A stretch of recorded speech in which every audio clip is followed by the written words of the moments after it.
Everyone, good evening guys. তো এখন আমি কোথায় আছি? আমার পিছনটা পুরো খাঁকা মাঠ। না গাইস, খাঁকা মাঠ নয়, আমি দেখাচ্ছি আমি গাইস এখন কোথায় আছি। আমি এখন আছি সরিষা মাঠের সামনে। এখানে কিন্তু এত সুন্দর লাগছে সরিষা মাঠটা দেখতে, মানে গাইস কি বলে দেবো। তো তার জন্য আমার একটা বান্ধবী, একটা দাদা, আমি মিলে এসেছি গাইস সরিষা বাড়িতে, মানে ফটোশ্যুটের জন্য। তো অলরেডি আমরা এসেছি আধ ঘন্টা 1 ঘন্টা হয়ে গেল, আর এদিকে দেখতে পাচ্ছ সূর্য কিন্তু নেমে গেল। তো তার জন্য ঠিকঠাক কিন্তু ফটোর কোয়ালিটি আসছে না, একটু অন্ধকার টাইপের হয়ে গেছে।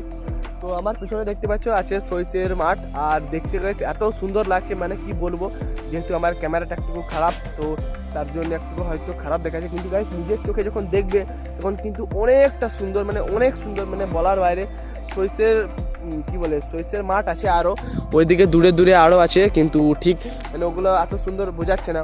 কিন্তু গাইস এই মাঠটা গাইস এত সুন্দর মানে লাগছে। গোটা মাঠ গাইস, গোটা মাঠ, কোথাও বাকি নাই একটুকু। একদম সরিষার ফুলে কিন্তু একদম পুরোপুরি একদম চেপে রয়েছে। তো আমরা এলাম ফটো তুলতে, তো তোমরা একবার এসে দেখতে পারো।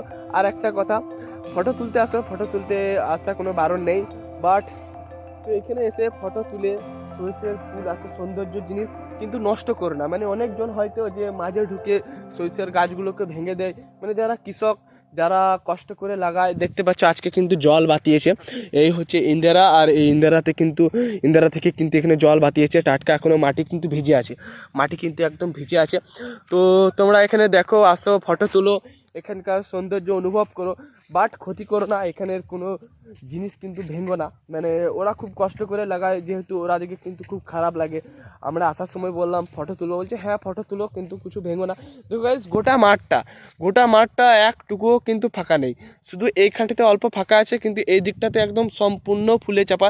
তো আমাকে দেখতে তো অনেক ভালো লাগলো, তোমাদেরকেও ভালো লাগবে। তো চলো, তোমাদেরকে যদি ভালো লেগেছে ভিডিওটা, আর ভিডিওর সঙ্গে সঙ্গে সরিষা ফুলের মাঠটা, তো একটা লাইক কমেন্ট করে দাও। আবার আমি আসছি নেক্সট ভিডিও নিয়ে।